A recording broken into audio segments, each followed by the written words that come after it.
It's just standard military ops. So they said, look, we're going to have to kill a lot of Americans. It's what we need to do for our empire. And they just did it. And this is how it's done. And then it got released 2 years ago.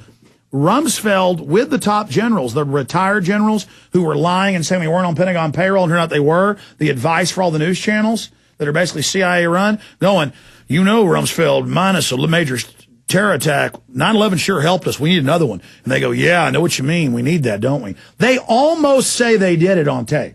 I mean, they're just enjoying themselves because it's a religion of not caring about you. It's a control freak's religion of, we're going to put sodium fluoride in the people, and they're going to be retarded and not be able to face us down. We're going to shoot your kids up with brain-damaging chemicals. It's all a big enjoyment. Look at the cattle. They can't figure it out. Look at the cattle. They can't resist us even as we kill them. So you're pawns to them. Your whole life, your whole family, what's taught at West Point is how to sacrifice troops to draw in the enemy. So it's standard military procedure. And for the grunts out there, they don't care about you either. All right, I want to finish up with this 9/11 news. We're going to come back in the next long segment and take your calls and cover news. Okay, Jason Burmis, we've gotten into the fact that the Transportation Administration admits, these planes, all four, two different airlines, magically had been mothballed at the same time and then rolled out together, and then only had 25% occupancy exactly, and then the list later didn't match the list of people that got on the plane, and you've got these Arabs that the CIA ordered let in the country, and that were trained at military bases on record, but then no one wants to discuss that. Let's just give up all our rights because Al-Qaeda hit us and the government loves us. And let's, again, take lots of injections. Yeah, and no one's supposed to discuss the fact that these four planes that were allegedly hijacked didn't emit a hijacking code, yet the other quote-unquote hijackings that went on that day that are exposed by the FBI's own Team 8 report. See, a lot of people don't know that there's a bunch of sub-reports that go into the 9/11 Commission report, and you can now download those in PDF form, and they'll tell you about the other hijackings that I cover in Fabled Enemies. Those ones did emit hijack signals, Alex, but magically the four that were hijacked that day weren't. Oh, yeah. Yeah, those were the decoys to distract. And for those that don't know, they admit that 4 doomsday planes were over New York and D.C. and shadowing the attack drones. And then it's admitted it's the doomsday Black Op planes running the attack. The shadow government attacked us to then have the pretext to bring Northcom out, to bring out the Army brigades, to bring in the federalization grid so the bankers could then take over the country, implode the economy, and bring in world dictatorship. Excellent terror attack launched by the Pentagon. Well done.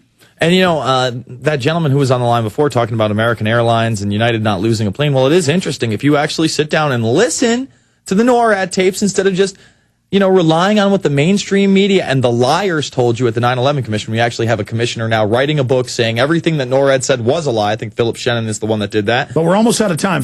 No, 9/11's like they said, Burns. Yeah. Everything's fine. I just want to say they were chasing Flight 11 for 40 minutes after it hit the tower. It doesn't exist. Government's fine. All right, this FEMA guy comes out, right? He was there the day of. He had restricted access. What does he say was his first red flag? Yeah, well, it was really odd how FEMA already had their command center set up the day before, and they were on the scene. And then they got caught about that in testimony, then lied, and then later had to admit, okay, we were doing a drill for Tripod 2, for terror attacks and anthrax attacks, so we moved the command center out of the CIA Building 7 to the end of the pier. Yeah. So it turns out they lied, they were there beforehand. But that's fine. Again, no big deal. The government cares about you. Take the vaccine. You know when this guy got a call, Alex? Like, bring me some tap water. Yeah. Fluoride's good. I mean, no, it is. This guy gets a call magically after the first plane hit, and it's not even known that it's a terrorist attack. Just a small plane has hit the World Trade Center. All of a sudden, this guy gets called, and he thought to himself, well, why is FEMA getting involved in an accident? He got called before the second plane even hit the tower. Oh, come on. They're trying to fight Al-Qaeda, Jason. Well, we got to get rid of the Bill of Rights. Al-Qaeda. Al-Qaeda's going to hit us. This guy goes into how he was in certain places in the building, such as one of the CIA command centers. I just love America.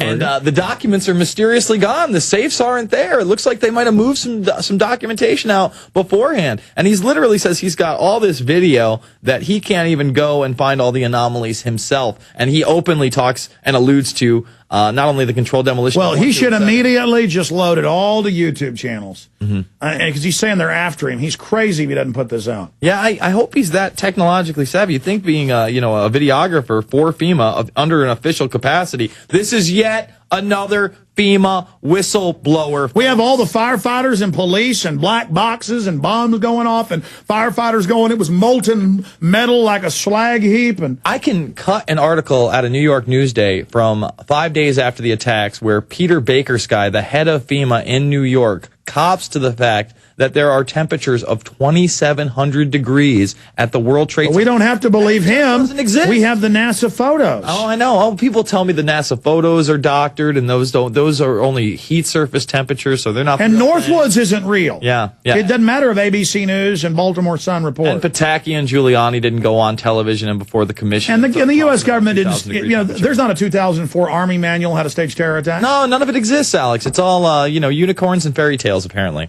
Well, all I know is Obama's balanced the budget, and the CIA, he said today, is not involved in Iran, and he says he's not hired one lobbyist, and he said he's not introduced any gun bills to restrict the Second Amendment. Doesn't matter if they're all public and are. I'm believing Obama, and I'm believing 9/11, and I'm believing it all because I am patriotic. And I think this bill with the feds are federalizing all water to take over everything is good. And I think it's good that they're trying to add more than 15 new vaccines to force us to take every year. And again, I just trust the government. And get out of here, Jason. All right. Jason will be back tonight, 9 to midnight. He is one sick person not agreeing with the government. Governments have never lied. They're the reason the sun shines and the grass grows. Remember it.